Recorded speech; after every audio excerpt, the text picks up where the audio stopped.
কোম্পানিগঞ্জ থেকে ক্যান্টনমেন্টে গাড়ি চালাই। ক্যান্টনমেন্ট থেকে সিরিয়ালে আমি যাত্রীগুলো নিয়ে আসছি। এখানে আসার পরে কন্টেনারটা ফুল স্পিডে আসতেছে, ওভার স্পিডে আসতেছে।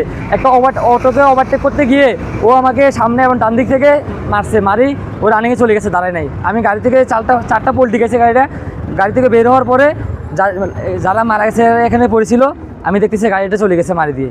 পরে আমি ট্রিপল লাইনে ফোন করছি। গাড়ির পিছনে বাচ্চা সহ 4 জন ছিল আর সামনে 2 জন ছিল।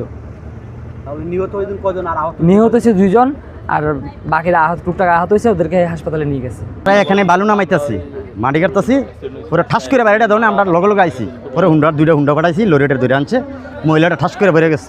বাচ্চাটা কেনি দিছে, কেনি জন্য পরে আমি হাসপাতাল লেগে গেছি অটো দিয়ে। আমার রক্ত মতো ভিজে গেছে, পরে দুইছি আইয়া টেন। বাচ্চাটা কি বেঁচে আছে নাকি? না, বেঁচে নাই, হাসপাতাল যাওয়ার লগে বেঁচে আসিল, হাসপাতাল যাওয়ার পরে মরে গেছে ড্রেসিং মেশিন করানোর পরে। যাইতে লইছিল চিঞ্জিটা, আর কপাল ব্যান্ডটা আছে না, কপাল ব্যান্ডটা যাইতে লইছিল, যে ড্যান্সিটি দিয়া চিঞ্জুলারে মারা দিছে। চিঞ্জুলার কোনো দোষ নাই। তখন 2 জন মারা গেছে আর 3 জন আল্লাহ দিলে সুস্থ আছে।